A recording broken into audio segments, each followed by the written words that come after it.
What's up, guys? Today I'm going to be painting this giant walking tank from a fictional version of the Old Country. Stay tuned.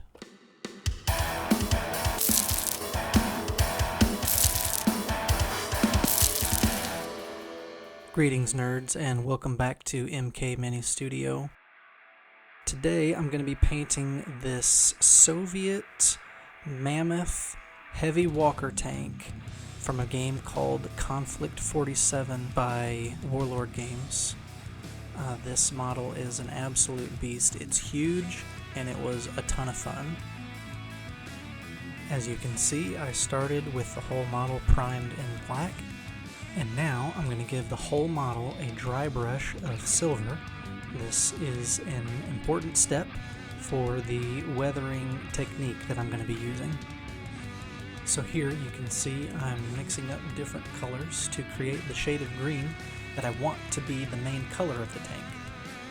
Once I'm happy with the color, I'm going to begin painting it over pretty much the whole model using a technique I learned a long time ago called the method by scratch bashing. It's a very simple but very effective way to add a weathered and worn look. All you have to do is just don't paint the edges. But before I get too far into painting it green, I remembered I also wanted to do some chipping effects, and I'm going to achieve that with this Vallejo masking fluid. I'm just kind of dotting it around randomly over the metallic paint. And what's going to happen is that's going to dry clear, but you're going to paint your color over it.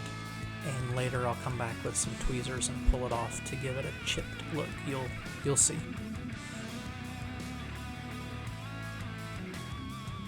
So here it is with all of the green on it.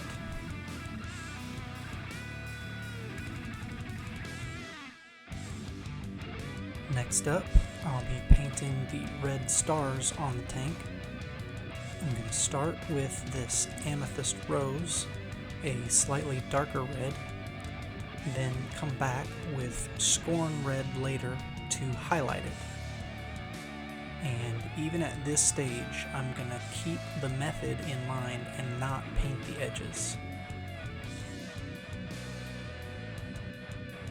Here comes the red highlight, which in hindsight was probably not enough of a contrast to make much of a difference in the overall look.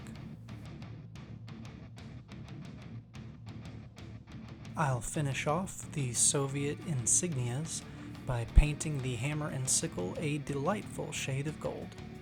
In case you didn't know, Konflikt 47 is an alternate history World War II themed miniatures game where things get weird. A so-called rift technology has led to advances in weaponry and even bioengineering far beyond what our ancestors would have dreamed of. I'm going to take my silver color from before and tidy up all of the pistons and cannons that I want to stay silver but got some of the green on, as well as I'm going to go through and hit the head of every rivet to make sure they stand out.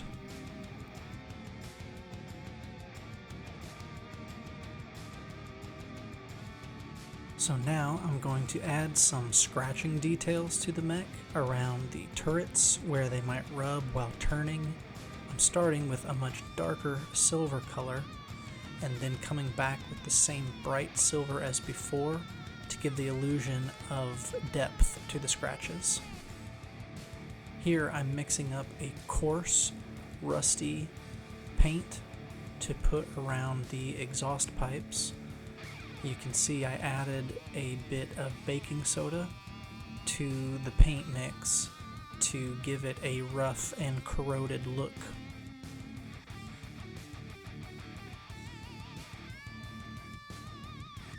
Once the outsides were painted, I then painted the inside of the pipes black, as well as the inside of the cannon barrels.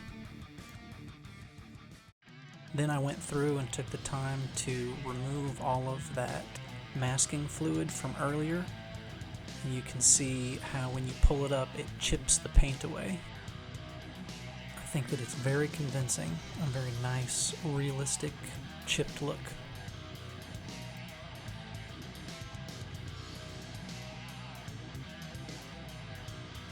So I definitely need to add more of the scratching details on the bulldozing plate on the front, where I imagine many a tree, trooper, and even other tanks have been mercilessly pushed aside.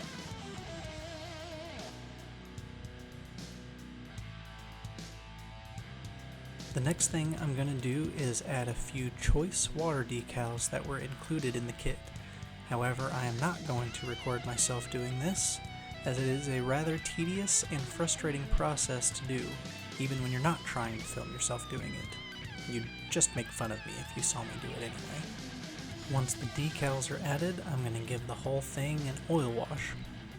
I'm going to make my own oil wash with some black oil paint and add some of these odorless mineral spirits to it, and I am going to slather that over the entire model.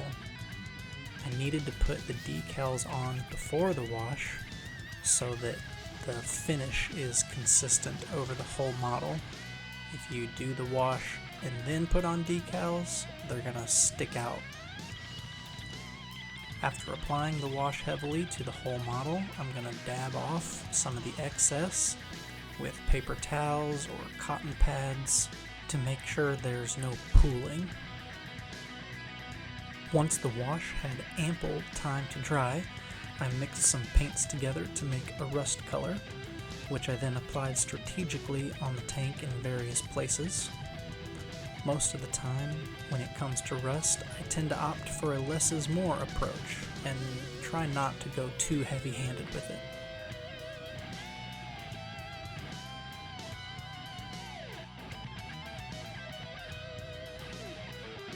Here I'm going through and dry brushing some black around the exhaust pipes, and then also at the ends of the cannon barrels. This is to show where the exhaust has been staining on the pipes, as well as the powder and blast scarring that would be on the cannons.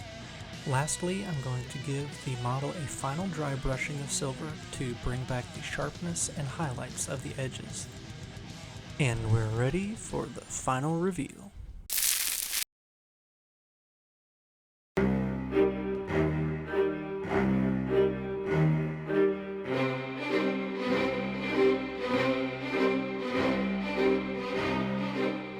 Well, here it is, guys. Hope you like it. Thanks for tuning in, and special thanks to Warlord Games for sending this model to me. If you want to get weird with your World War II game, follow the link in the show notes to browse Warlord's great selection, including the K-47 line. Using the link won't cost you any extra, but it will help support my channel. Give it a look for yourself.